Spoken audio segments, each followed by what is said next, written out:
Kembali bertemu dengan saya Iwayan Sarman di channel YouTube Cara Mudah Naik Pangkat Guru. Pada kesempatan ini saya memberikan apresiasi dan terima kasih kepada sahabat guru hebat semua yang tentu hari-hari terakhir ini sedang melaksanakan IHT penguatan kurikulum merdeka di satuan pendidikan masing-masing.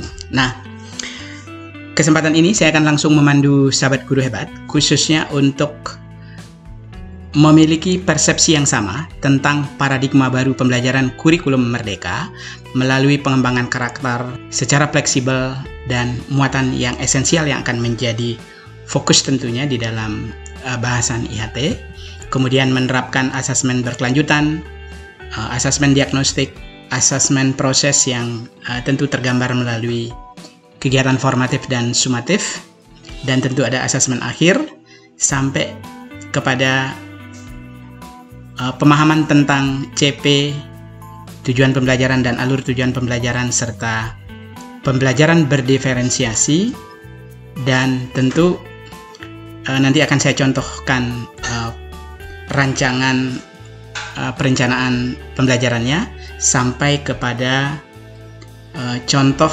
pentingnya juga model pembelajaran project based learning yang nanti akan selalu dipadukan sebagai wujud pengembangan produk dari capaian peserta didik kita. Akan ada contoh juga modul ajar atau RPP yang akan saya pandu. Diakhiri dengan setelah itu kita akan mengupdate kurikulum di beberapa sekolah binaan. Paradigma baru kurikulum merdeka fokusnya pada 3 aspek. Pengembangan karakter apa yang telah dan sedang dilakukan tentunya. Yang pertama, penting sekali kita di sekolah itu terwujudnya budaya senyum, salam sapa, sopan, santun, dan disiplin. Ini tentu menjadi awal kesuksesan prestasi murid-murid di satuan pendidikan.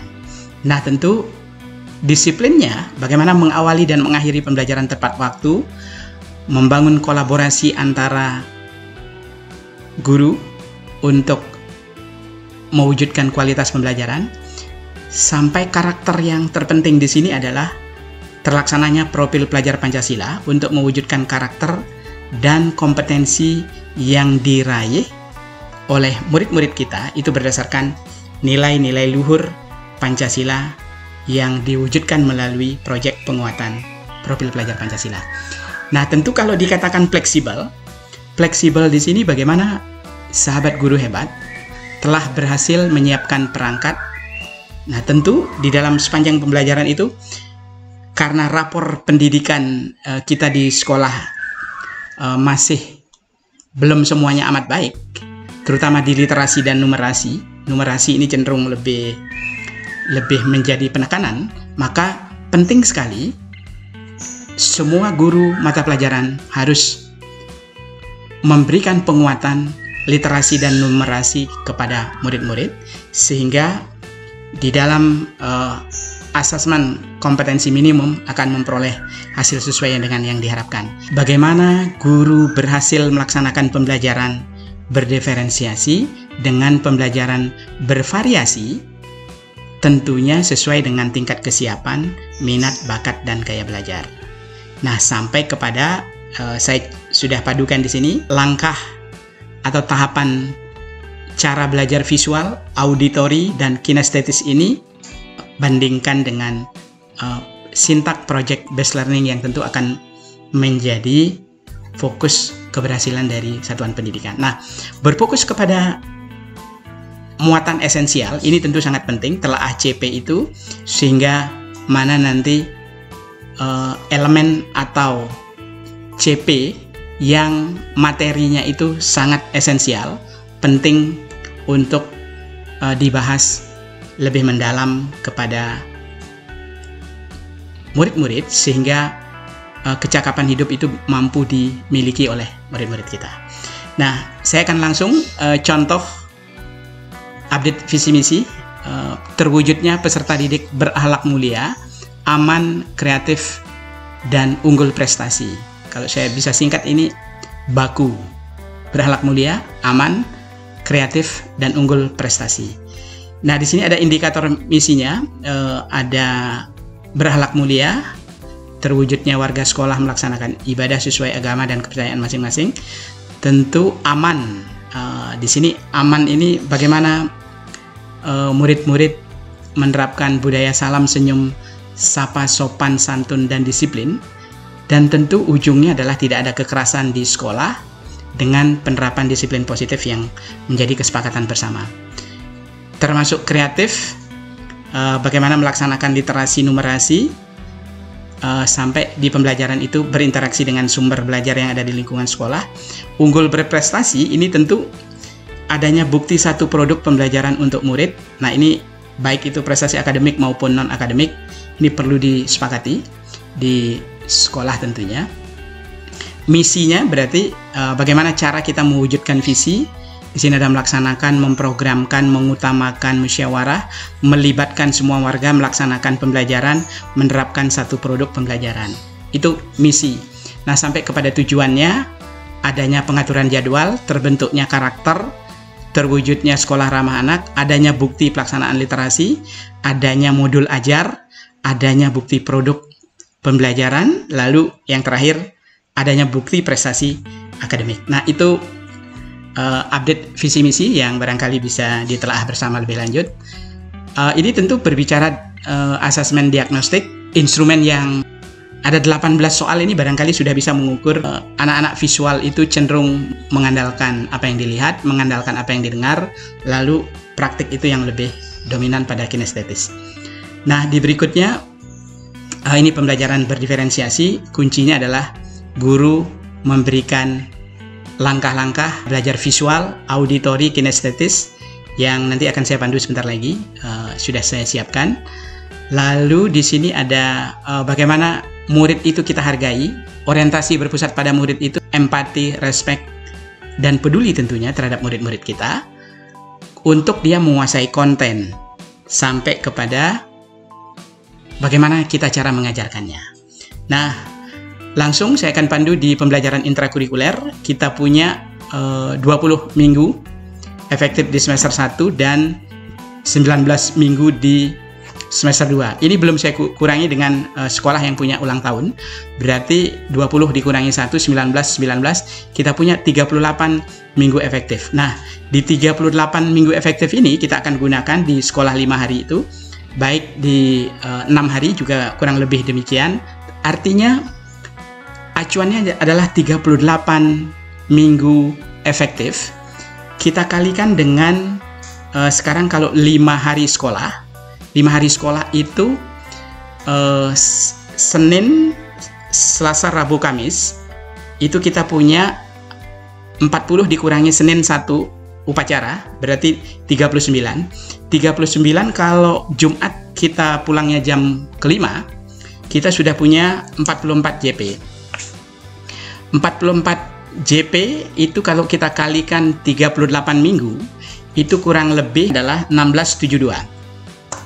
1672, 1672 itu untuk SMA memenuhi, tetapi belum ada kegiatan kepramukaan dan juga mungkin senam bersama ya. Oleh sebab itu yang paling aman jadwalnya itu adalah kita menambah 3 JP di hari Jumat itu sehingga pulang menjadi 14.30 ya. Kalau 14.30 berarti kita sudah punya 47 minggu. Jadi pengaliannya dikali dengan 47 JP dikali 38 minggu efektif, maka itu ketemu 1786. SMK ini sudah masuk ya. Jadi pembelajaran intrakurikuler itu aman. Lalu di pembelajaran kokurikuler, pemilihan tema, kalau di SMA itu kelas 10 432 JP untuk proyek penguatan profil pelajar Pancasila atau P5, kelas 11 198, kelas 12 itu 176. Jadi boleh nanti sistemnya itu tentu direfleksi ya, hasil refleksi dari pelaksanaan P5 tahun yang lalu, itu apakah kalau di blok hari itu apakah efektif. Kalau misalnya tidak efektif, silakan ambil blok jam terakhir. karena jam terakhir ini bisa dimanfaatkan untuk P5 itu akan lebih enjoy ya, suasananya menjadi lebih nyaman. Nah, daripada nanti dari pagi misalnya Kamis itu diambil full, berarti kita punya 10 JP itu kali 38 minggu kita punya 380. Berarti hanya kurang ambilnya di Jumat nanti 1 JP ya, 1 JP itu berarti 38, hampir memenuhi ya, kurang sedikit. Nah, kalau kelas 11, 12 aman. Begitu juga di SMK. SMK ini jumlah P5-nya itu adalah 288 untuk kelas 10, 144 untuk kelas 12, dan kelas 11 sama. Nah, sehingga pelaksanaan P5 dan juga intra itu memenuhi dengan 38 minggu efektif dikalikan 47 JP. Nah, tentu sekarang kita punya tadi perbandingannya ya di intrakurikuler dan kokurikuler. Nah, saya akan fokus ke literasi. Nah, di literasi ini penting sahabat guru hebat untuk semua ikut melakukan peningkatan peserta didik berdasarkan kemampuan menggunakan, merefleksi dan mengevaluasi beragam jenis teks. Ini penting ya.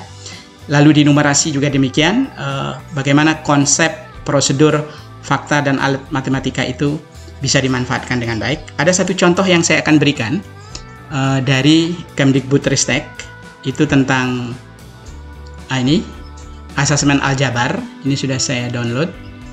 Jadi dari PMM Kemdikbudristek 2024, ini soalnya juga cukup bagus, diberikan ke anak-anak. Lalu diamati hasilnya seperti apa.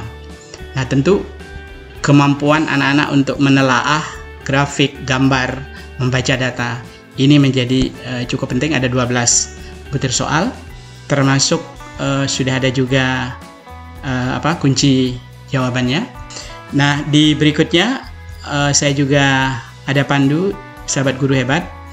Tadi bagaimana merencanakan pembelajaran menggunakan tahapan atau cara visual, auditori, dan kinestetik. Di sini ada pendahuluannya seperti biasa. Guru memberikan umpan balik dan seterusnya ya. Di kegiatan inti, nah di kegiatan inti ini saya coba bagi sudah di tahapan cara belajar visual. Nanti sahabat guru hebat tinggal menyesuaikan. Guru menerangkan materi secara langsung, lalu siswa mencatat prinsip penting yang disampaikan guru. Nah, ini ada 5 ya. Lalu terakhir dia melengkapi gambar dengan mengisi nama yang sesuai dengan pertanyaan. Nah, di tahapan belajar cara auditori juga begitu. Ini ada 4 tahapan. Intinya guru merekam suara atau video atau mengambil dari contoh yang sudah ada. Lalu nanti di sini ada kerja kelompok intinya. Lalu melengkapi format diskusi yang telah disediakan. Nah, terakhir di cara kinestetisnya. Jadi ada guru menyajikan sebuah materi atau memutar sebuah video di sini. Ini silakan nanti digunakan. Lalu ujungnya adalah siswa mempraktikkan apa yang diharapkan, tentunya setelah memperhatikan peragaan atau demo yang ditayangkan tadi. Nah, di kegiatan penutup ini asesmen formatif, sumatif, lalu tentu asesmen akhir. Nah, di asesmen akhir ini ada beberapa guru mendengarkan secara aktif tanggapan. Di sini saya berikan contohnya cukup lengkap. Di contoh modul ajar tentang project based learning ya. Di sini ada project based learningnya, ada 6 langkah. Mulai dari langkah pertama, guru menentukan permasalahan yang dibuat dengan pertanyaan mendasar, lalu rancangan perencanaan melalui langkah-langkah penyusunan proyek, penyusunan jadwal, lalu sampai kepada